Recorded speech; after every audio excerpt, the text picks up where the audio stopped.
Let's talk about locking in a rate. A lot of people Sure. think as soon as they get a house, they lock in the rate. But Correct. no, you can't do that because you need the fully executed contract to start that once they do the loan application. Then Right. you can, but then there's the 60-day lock, there's a 90. So There's other factors that go into it. There's yeah. other factors that go into it that people don't realize. And like, well, how come you didn't lock me in on that rate? Right. And I say, So I could talk to that a little bit. So a lot of people think, like you said, when they first find a house, let's lock the rate in for 60 days. right.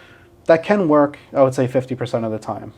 There are extended rate locks, 75, 90-day rate locks, sometimes even 120 depending on loan program. But that costs a fee, correct? That's usually Certain loan attached programs, correct, depending yes. on the loan program. Right. Okay. But what's more important is to make sure that that rate lock is good through the fully The contract term? The contract term. Right, right. And a lot of people think, and a lot of first-time buyers think, the on or about date is actually the closing date.